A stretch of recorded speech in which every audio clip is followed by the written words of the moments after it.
Okay, back to our regularly scheduled tour because I think it's hilarious. It's so much fun to do. This city is spectacular, and I've seen so little of it, but I can't even begin to tell you. It's just something else. I mean, you saw that view. It's just otherworldly. Where this beautiful restaurant is, which I realize now is probably an aquarium on my right. You can't really see it, but use your imagination. It's like right here. There you go. But yeah, it's interesting because you can like tell even from distance. Like I made myself just like sit for 60 seconds and like stare at it without a camera because apparently that's something our generation is bad at, and they're not wrong. Like they said that. But yeah, I wanted to like see what this whole thing like looked like, and there's kind of like all these sparse like large buildings, and then all the multicolored ones, like all the ones with the green lights, and then all of a sudden you've got like these very tall, narrow black buildings. When you turn on the light settings, you can really see, the light settings are reality, obviously. You can really see just like how much the like light in the windows contrasts with the dark sky, the dark buildings and everything, and just like this general blackness of the sea kind of feel that Lake Michigan has. I'd love not to be wrong in calling this Lake Michigan, because as much as I'd like to think I know geography, I probably don't know it all that well, especially not for this region. But let's go check out the waterfront. Not that place that was actually on the front of the water. God forbid English ever correctly names things, but the waterfront with all of the little buildings and stuff that have like storefronts, the high dollar ones, partially because they're cute, but partially because like how much not. It's usually an expensive part of the city. It's always interesting.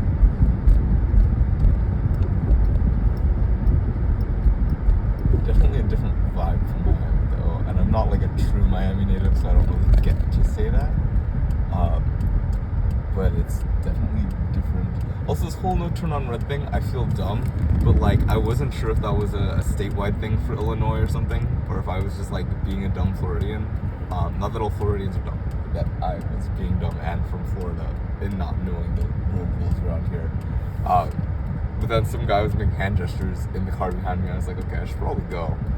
So I'm just gonna abide by the idea that it's like all just like the signs that specifically say no turn on red. But there is this idea of like Florida road rage, I guess. I try not to be a part of that, but definitely we're like more aggressive drivers, and like Florida, as in like Orlando, Gainesville, Miami, and Tampa all have different bad driving styles, so we're not even compatible with one another. But like up north, I had heard, and I'd seen in like the Carolinas and stuff, that the what do you call it? Like the road rules are actually like abided by. Like people slow down when it's yellow, they stop when it's red instead of trying to go like 2-3 more cars. The yellows actually last the appropriate length of a yellow light instead of like 10-15 seconds on top of the normal time. It's weird, like people actually following the rules. It's just kind of like a culture shock, I guess. Been a few times out here where I thought I was gonna witness an accident. I've been very grateful not to have, but I did witness a mugging, and that was kind of terrifying, and I couldn't really do anything about it, although I tried to stop the guy. So that's an interesting story. However, I don't want to get killed. The woman who got mugged did seem to be alright. She also called the cops, so I think we're okay in the general sense. However, she did lose her wallet, her purse, and her beaten, which was awful. But I couldn't find her to go help her after that had happened. Kind of a hard story to transition out of, but we're back here, and I guess trying to enjoy the city. This road trip has been interesting, and I should not have, or I rather should have like documented this in like a journal or something, but I am exhausted because I'm doing like 6+ hours of driving a day, and stopping in some cities and some small towns, and somehow I need to find time to do my reports for school, And I've got a company that I'm supposed to be starting in the midst of all this, which is partially like low-key what the YouTube channel is a little bit for. Plus I want to just like talk about like cultural information and like the evolution of language, just kind of like discuss society and like all the different parts of it and what the heck we can do about being members of it. It's a very interesting place to be, but I've been told so many times, like, make a YouTube channel that's about one thing, and my one thing is technically society, but like, if we're being real, that's like a million different things, and the lines between where like one thing ends and the next one begins, like what is the intersection between like arts and engineering, or like design and lifestyle, and like what foods we eat and what industries we have in America. Like these are all questions that overlap, so it's kind of hard to just say, oh yeah, I'm just gonna like stick with one topic and make a YouTube channel.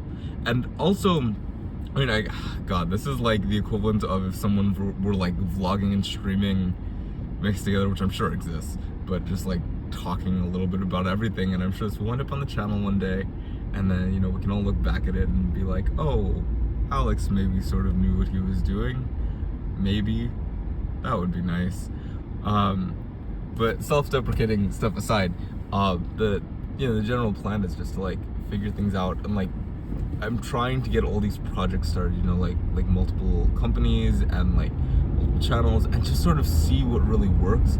But at the end of the day, like, we're just here to answer some big picture questions, and like I hope that all of us, but especially myself in this case, can just be like an important part of moving the world forward, and like specifically kind of shaping like what technology does, what culture does. You know, like we're seeing cases where like we're really starting to recognize the side effects of social media, and like needing to post on Instagram every day and Facebook, and like read what else is going on, and getting our news from like tons of news sources, and then social media on top of that, instead of just like, you know, reading one or two news sources that have kind of curated everything. There's so much information out there. I was talking to a professor a few days ago, and she was telling me like we consume as much information in a day now as we did in like an entire lifetime if you lived in like the mid 1800s, which is insane, to say the least.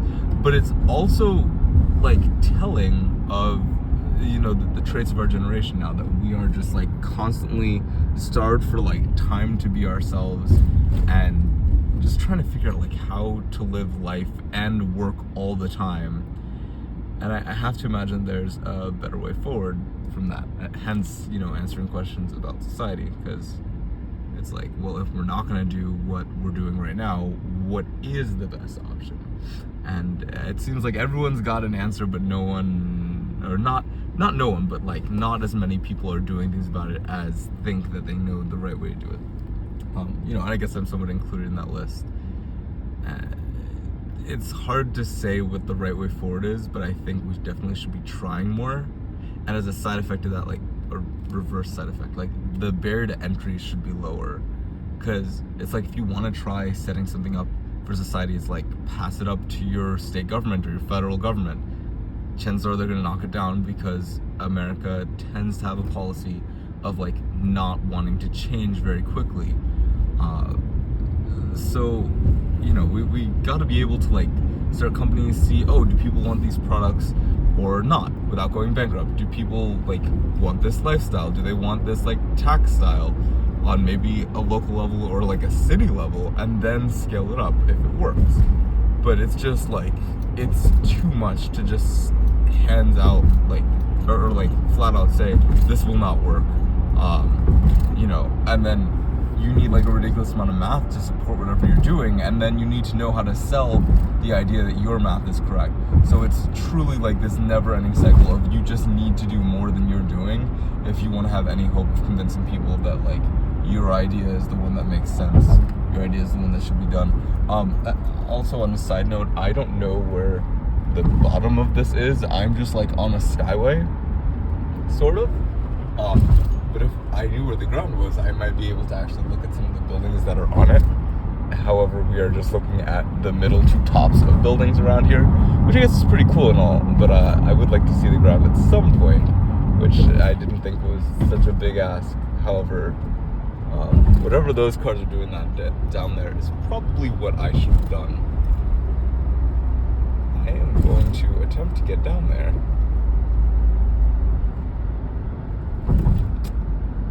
Okay, y'all, bear with me, whoever y'all happens to be. And also bear with the fact the camera's like aimed at the sky half the time. I'm trying, guys. Oh, this was definitely the wrong road to get on. So while we're all sitting here in traffic, how's your day? Yeah, I'm not gonna be that annoying guy, and can definitely acknowledge the irony of a rhetorical question, or non-rhetorical question rather, to a stagnant and non-existent audience.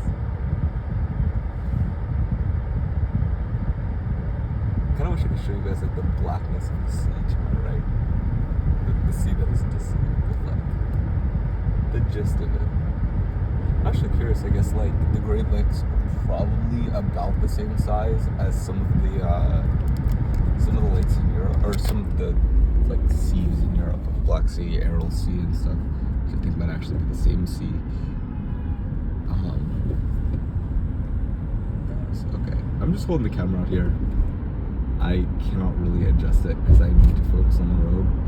But I didn't realize there's like a little pier going all the way down the length of the city. I'm not sure that I'm going to be able to get back in after this whole thing. So, yeah, this might be what we get to see in Chicago. And one day in my life I will have a Chicago dog, and I don't think that day is today. But yeah, so talking about the road trip, because I think I like opened the topic and then completely got sidetracked. Welcome to ADHD. Not the only one with it, that's for sure. Anyways, my roommate keeps trying to convince me that I have it, and I don't think that they're wrong. But the road trip. So, to give you guys an idea of where this all began, I was like, I'm going to use my spring break to work on my company. And then, next thing you know, I am not working on my company. I'm like, hey, what if I did a small road trip? And my girlfriend's like, yeah, great idea. And then I blew it out of proportion, and I was like, okay, you know what, I'll just go to Detroit and then to Boston. Mind you, I'm coming from Gainesville, Florida, which is like far from that. Like just that trip alone, like directly from Gainesville to Detroit to Boston and back to Gainesville was 48 or like 45 hours of driving, something like that. And I've already done about 24 hours of driving on this trip, and so far I have stopped in a lot of places, like Macon, Georgia. I've briefly looked around Atlanta. A lot of these cities I'm like having to drive around to just kind of see what's there, but not really get to like fully appreciate. But I did check out Mercer University, and it is very pretty. What else? I then looked at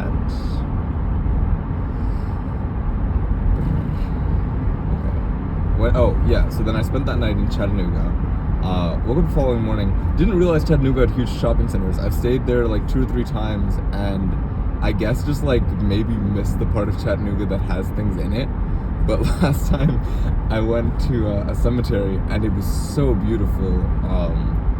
I spent a couple hours there with my girlfriend, and we really just enjoyed it. It's like a very serene moment, and you kind of appreciate all that's happened. And those graves, some of them are like almost as old as America itself, which is crazy. But they've got people from like every war in there as well, and they're all in these like nice white circles. It's really quite interesting.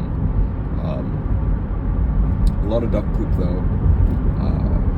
Not to shit on the dead, and maybe that's a joke with some poor taste, but so is bird poop. Anyways, I'm trying to be entertaining and not irritating.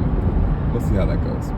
So, went from Chattanooga to Knoxville and visited with a professor at UTEN, that's a family friend, and that was really fun. Knoxville is one of my favorite cities in the U.S., although after this trip, I feel like I'm going to be saying that about many more cities, just because, like, I like cities, and the U.S. is beautiful, and there's so many cool things to do here. But as a side effect, or not side effect, I just insert like random transition words. I used to do this when I wrote, like in